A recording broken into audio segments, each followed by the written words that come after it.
ओम नमस्तस्मै गणेशाय ब्रह्मविद्याप्रदायिने यस्यागस्त्याय ते नाम विघ्नसागरशोषिणे ध्याये स्थिरेण चित्तेन गणेशं सर्वसिद्धिदं बुद्धिप्रकाशकं पूर्णं योगिनां हृदि संस्थितं स्वानन्देशं गणेशानं महावाक्यस्वरूपिणं तत्त्वमस्याकृतिधरं सिद्धिबुद्धियुतं भजे। जय गजानन। परब्रह्म परमात्मा भगवान श्री गणेश, विश्वमोहिनी माँ शारदा, उपस्थित श्रोतृ सज्जन हो, भगवान गणेशांच्या या दिव्य गणेशोत्सवामध्ये इथून पुढे 21 दिवसपर्यंत श्रीमंत दगडूशेठ हलवाई गणपती संस्थांच्या या यूट्यूब चॅनलवर भगवान गणेशांच्या गणेश अथर्व शीर्ष या दिव्य स्तोत्राला आपण समजून घेण्याचा प्रयत्न करणार आहोत। हे अत्यंत सुंदर स्तोत्र आहे, लोकप्रिय स्तोत्र आहे, अनेकांच्या रोजच्या साधनेचा आधार असलेलं स्तोत्र आहे। याच्या माध्यमातून आपल्यातले अनेक लोक स्वतःच्या मनातली श्रद्धा, स्वतःच्या मनातली भक्ती मोरयाच्या चरणी समर्पित करीत असतात। आपल्या मनामध्ये मोरयाबद्दल अपार श्रद्धा आहे, परिपूर्ण अशा प्रकारची भक्ती आहे। या श्रद्धेला, या भक्तीला जर अध्ययनाची जोड मिळाली, जर शास्त्रशुद्ध अभ्यासाचं अधिष्ठान प्राप्त झालं, तर त्यातून मिळणारा जो आनंद असणार आहे तो अधिक सुंदर असणार आहे। आणि म्हणून या उपक्रमाच्या माध्यमातून आपण त्या आनंदाला अधिक सुंदर करण्याचा प्रयत्न करणार आहोत, अथर्व शीर्षाला समजून घेणार आहोत। हे मी आपल्याला म्हटलं तसं मोरयाचं एक लोकविलक्षण स्तोत्र आहे। कोणत्या अर्थाने दिव्य स्तोत्र आहे? सामान्यतः स्तोत्रांची एक रचना असते। कुठल्याही देवतेचं स्तोत्र असो, त्यात त्या देवतेचं स्वरूप वर्णन केलेलं असतं। ती देवता कशी आहे, त्या देवतेचं स्वरूप कसं आहे, त्या देवतेच्या लीला कोणत्या आहेत, वेगवेगळे अवतार कोणते झाले, त्या अवतारांमध्ये कोणत्या प्रकारच्या गोष्टी त्यांनी केल्या, त्या अवतारांमध्ये त्यांचं स्वरूप कसं होतं, त्यांच्या हातामध्ये असणारे आयुध कोणते, त्यांच्या आवडत्या असणाऱ्या वस्तू कोणत्या, वाहनं कोणते, इत्यादी इत्यादी अनेक पद्धतीने त्या देवतेचं वर्णन केलेलं असतं। या पद्धतीचं सगळं वर्णन अथर्व शीर्षात आहे की नाही? निश्चित आहे। आपल्याला अत्यंत आनंद देईल अशा स्वरूपामध्ये अथर्व शीर्षाने मोरयाचं हे सगळं वर्णन केलेलं आहे। पण लक्षात घ्या, अथर्व शीर्षाचा आवाका त्याच्या पलीकडचा आहे आणि तो जास्त महत्त्वाचा आहे। कोणता आवाका पुढचा आहे? त्याचा पुढचा आवाका हा आहे की अथर्व शीर्षामध्ये तुमच्या माझ्या उन्नतीचा मार्ग दाखवला आहे, तुमच्या माझ्या विकासाचा एक आराखडा सादर केलेला आहे। आपली सगळ्यांची अंतर्गत यात्रा जी असते ती अंतरयात्रा उलगडून दाखवलेली आहे आणि त्या मार्गावर चालत असताना जे काय अडथळे येतात त्यांचंही वर्णन केलं, त्यातून मार्ग कसा काढायचा ते उपायही आपल्याला सांगितलेत। आणि म्हणून तुमचं माझं स्वतःचं जीवन सुंदर करण्याचा, यथार्थ कृतार्थ करण्याचा मार्ग आपल्याला अथर्व शीर्ष दाखवत आहे। तुमच्या माझ्या जीवनाची इतिकर्तव्यता दाखवत आहे। काय ही इतिकर्तव्यता? तुम्ही आम्ही सगळेजण माणूस म्हणून जन्माला आलो। माणूस म्हणून जन्माला जेव्हा आपण येतोय तेव्हा आपल्याला या मनुष्यत्वाच्या दृष्टीने काही वेगळे आनंद प्राप्त होणार आहेत। आनंद सगळ्याच जीवांना प्राप्त होतात। खाण्यापिण्यात झोपण्याचा आनंद जगातल्या प्रत्येक जीवाला अनुभवता येतो। संस्कृतचे महान कवी भर्तृहरी महाराज म्हणतात, आहार निद्रा भयमैथुनम च सामान्यमेतत् पशुभिर्नराणाम। हे सगळ्यांनाच सामान्य आहेत। त्यांनाही भूक लागते तेही खातात, त्यांनाही झोप लागते ते झोपतात, त्यांची संख्या वाढत असते। हे आनंद जगातल्या सगळ्याच पशुपक्ष्यांना घेता येतात। पण मग प्रश्न महत्त्वाचा आहे की फक्त एवढेच आनंद जर मी घेणार असेल तर मग पशुपक्ष्यांमध्ये माझ्यामध्ये फरक काय राहिला?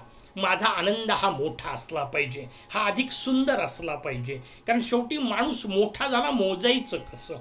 माणसाच्या विकासाचा निकष काय? कायम लक्षात ठेवा, तो निकष एकच असतो, त्याच्या आनंदाचे विषय मोठे झाले का, त्याच्या आनंदाची व्याप्ती वाढली आहे का, त्याचा आनंद अधिक विकसित झालेला आहे का, याच माध्यमातून मोठेपण शोधता येतं। म्हणजे लहानपणी खेळभांड्यात आनंद मिळत होता, मोठं झाल्यानंतर भांडे मोठे झाले पाहिजे की नाही?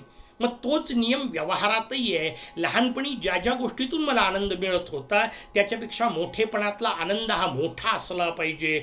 पशुत्वातून जो आनंद मला मिळत होता त्याच्यापेक्षा मानवत्वाचा आनंद अधिक असला पाहिजे। आणि मग तो मानवीय आनंद मिळवण्याचं मार्ग, त्याचं साधन काही असेल तर ते गणेश अथर्व शीर्ष आहे। आपल्याला त्या दृष्टीने हे अथर्व शीर्ष समजून घ्यायचं आहे। काय कसं समजून घ्यायचं, त्यातल्या एकेका शब्दाच्या आधारे समजून घेऊ. त्यातला मूळ शब्द आहे अथर्व. अथर्व शब्दामध्ये संस्कृतचा थर्व असा धातू आहे. थर्व धातूचा अर्थ आहे गती. गती केव्हा असते, जेव्हा आपल्याला काहीतरी कृती करायची असते. म्हणून कृती, गती, थर्व अशी रचना समजून घेऊ. आपण कृती करतो. कृती केव्हा करतो, काहीतरी मिळवायचं असतं तेव्हा आपण कृती करतो. पण या वाक्याचा उलटा अर्थ समजून घ्या. काहीतरी मिळवायचं आहे म्हटल्यानंतर अपूर्णता आहे, कारण आपण तीच गोष्ट मिळवण्यासाठी प्रयत्न करतो जी आपल्याजवळ नसते. म्हणजे त्या गोष्टीने आपण अपूर्ण असतो. म्हणजे कृतीचं मूळ कारणच अपूर्णतेला पूर्ण करणं आहे. आणि मग आपल्याला अथर्व व्हायचंय, याचा अर्थ कृती रहित व्हायचंय, गती रहित व्हायचंय. या वाक्याचा अर्थ आपल्याला परिपूर्ण व्हायचंय. ही जी परिपूर्णतेची रचना आहे ती आपल्याला अथर्वशीर्ष सांगणार आहे. तुमच्या माझ्या जीवनाला परिपूर्ण करण्याचं शास्त्र अथर्वशीर्ष आपल्या समोर आहे. त्या दृष्टीने आपल्याला ते समजून घ्यायचंय. कृतीची, गतीची वेगवेगळ्या अंगाने आपण पहिल्यांदा चिकित्सा करू, म्हणजे आपल्या लक्षात येईल.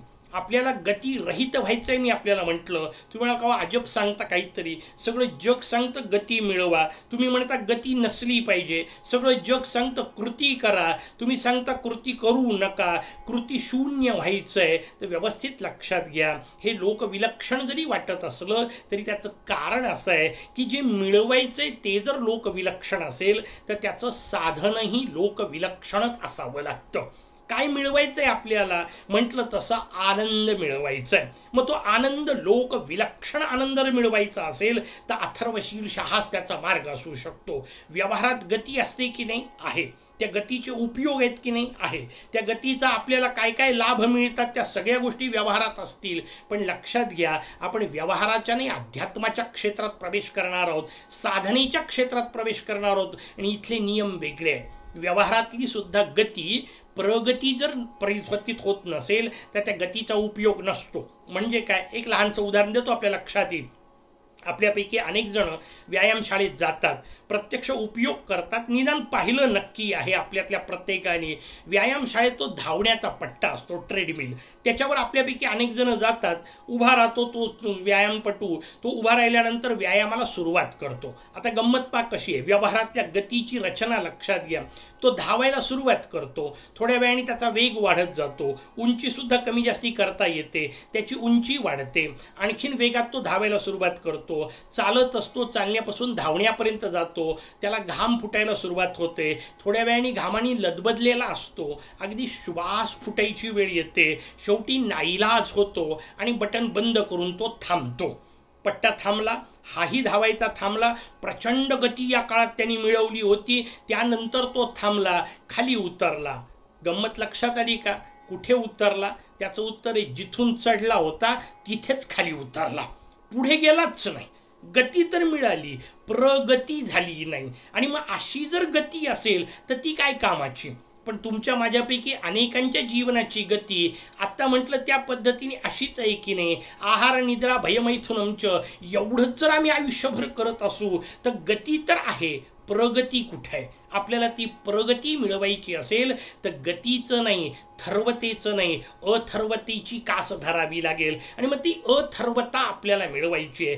कृती रहित आपल्याला व्हायचं आहे, गती रहित आपल्याला व्हायचं आहे.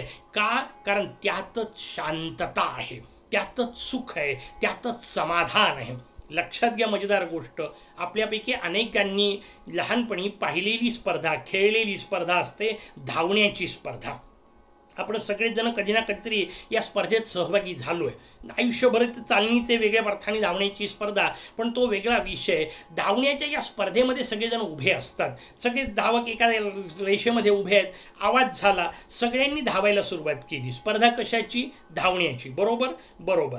पण धावण्याच्या स्पर्धेची एक गोष्ट आता लक्षात घ्या, ही धावण्याची स्पर्धा सगळे स्पर्धक धावत असताना यापैकी कोणत्याही स्पर्धकाचा कोणी सत्कार केला असं आपण कधी पाहिलंय का? नाही पाहिलेलं. का नाही पाहिलेलं, त्याचं उत्तर आहे स्पर्धा जरी धावण्याची होती तरी धावताना त्याचा सत्कार होत नव्हता. मग सत्कार कुठे झाला, त्याचं उत्तर आहे सीमारेषेपाशी सत्कार झाला. आणि गंमत लक्षात आली का तुमच्या, त्या सीमारेषेपाशी जेव्हा तो स्पर्धक पोहोचतो तेव्हा तो धावायचा थांबतो. आता कुठं धावत आहे.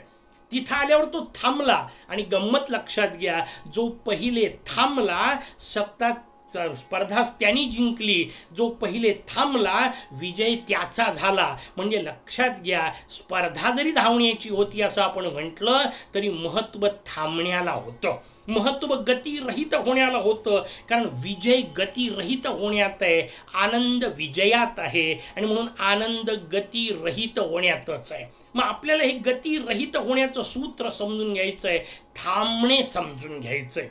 किती मजेदार रचना असते तुमच्या माझ्या शास्त्रांची. आपण जेव्हा साहित्यशास्त्रात येतो तेव्हा मजेदार एक गोष्ट लक्षात येईल. पद्यरचना जेव्हा असते तेव्हा ती पद्यरचना सादर करताना विशिष्ट जागी थांबायचं असतं. आणि मग कुठे थांबायचं याची जी जागा आहे ना, त्याला आपल्याकडे शास्त्रामध्ये, भाषाशास्त्रामध्ये यती असं म्हणतात. काय सुंदर शब्द आहे. जिथं थांबायचं त्या जागेला यती असं म्हणतात. आणि यती या शब्दाचा आपल्याकडचा दुसरा अर्थ संन्यासी असा आहे. म्हणजे यती संन्यास धारण करणे, याचा अर्थ संन्यास धारण केला की थांबायचं असतं. व्यवहारातले हे जे उद्योग आहेत, व्यवहारातल्या ज्या कृती आहेत त्या सगळ्या थांबणे, यालाच तर संन्यास म्हणतात. तुम्हाला मला अशा पद्धतीने संन्यास धारण करायचं आहे. अंगावरचे कपडे बदलवणे हा भाव नाही आहे त्याच्यातला, जीवनातल्या गोष्टी सोडणे नाही आहे. शांत होणे, स्थिर होणे, समाधानी होणे, सुखी होणे, आनंदी होणे, याचा संबंध संन्यासाशी आहे, थांबण्याशी आहे. आणि म्हणून गतीशी नाही, थांबण्याशी आहे. अर्थात एक गोष्ट लक्षात घ्या, गती थांबवायची कशाची? शरीराची नाही, कारण ती शक्य नाही. अवयव कार्याकरताच निर्माण झाले, त्यांचं नावच कर्मेंद्रिय आहे. कर्म करणे हे त्यांचं ठरलेलं काम आहे, त्याच्याचसाठी ते निर्माण झालेले आहेत. मग या कर्मेंद्रियांचे कर्म नाही थांबवायचे, म्हणून नित्यकर्म चालतच राहतील, नैमित्तिक कर्म चालतच राहतील, साधना चालतच राहणार आहे. तुमचे विहित कर्मशास्त्राने जे सांगितलेले आहे ते सगळे चालत राहणार आहेत. थांबवायचं आहे. काय थांबवायचं आहे? दोन गोष्टी थांबवायच्या आहेत. कारण सामान्यतः माणूस एखादा काही न करता नुसता बसू नये असं जेव्हा वाटतं तेव्हा तो नुसता बसलेला नसतो. दोन गोष्टी चालतच असतात. त्यातली पहिली गोष्ट असते मन आणि दुसरी गोष्ट असते बुद्धी. हे सतत चालत आहे. माणूस भलेही बसलेला दिसला असेल, मन चालतच आहे. आणि मग मला सांगा, एखादा माणूस शरीराने शांत बसला असेल आणि मनाने प्रचंड चंचल असेल तर तो गतिरहित कसा होणार आहे?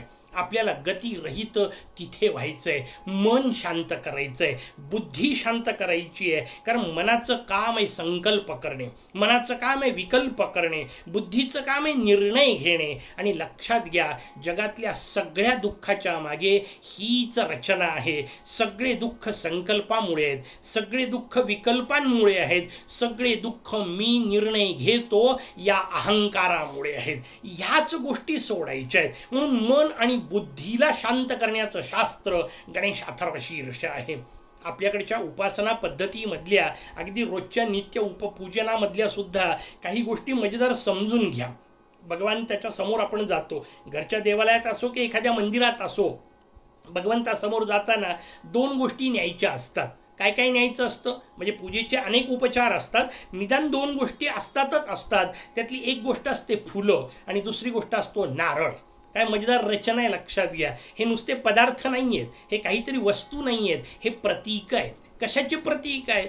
फुलं न्यायचे कशा करता? फुलं म्हटलं की त्याचा अर्थ समजत नाही, पुष्प म्हटल्यावरही कळत नाही. संस्कृतमध्ये त्याच्याकरता एक अत्यंत सुंदर शब्द आहे, सुमन. तसाही नाही कळणार तो, थोडासा वेगळा करून म्हणा म्हणजे लक्षात येईल. सुमन. आता लक्षात आलं. सुमन समर्पित करायचंय. मोरयाला हे मन काढून व्हायचंय. आता मन तर दिसणार नाहीये, दृश्य स्वरूपातलं नाहीये, मग ते अदृश्य मन काढून वाहिलं कसं म्हणणार आहे? त्याचं प्रतीक दिलं सुमन. पुष्प व्हायचंय, कारण पुष्प समर्पित करणे याचा अर्थ हे भगवंता मी माझं मन तुला समर्पित केलेलं आहे. दुसऱ्या बाजूला सांगितलं नारळाचा विचार. नारळ कसं असतं? त्या नारळावर गुच्छा असतात, त्याच्या आतमध्ये करवंटी असते, त्याच्या आतमध्ये अत्यंत मधुर अशा प्रकारचं जल असतं. तशीच रचना असणारी आपल्या जवळची गोष्ट, त्याचं नाव आहे आपलं मस्तिष्क. ही तसंच आहे ना, वरती केस आहेत, त्याच्या आतमध्ये कवटी आहे, त्याच्या आतमध्ये भक्तीचा रस भरलेला असला पाहिजे. त्या भक्तिरसाने युक्त असणारा माझा मेंदू, त्या भक्तिरसाने युक्त असणारी माझी बुद्धी. कारण शेवटी डोकं नावाचा अवयव महत्त्वाचा नसतो, त्या डोक्याच्या आतमध्ये असणारी बुद्धी महत्त्वाची आहे. ती बुद्धी भगवंताला समर्पित करायची आहे.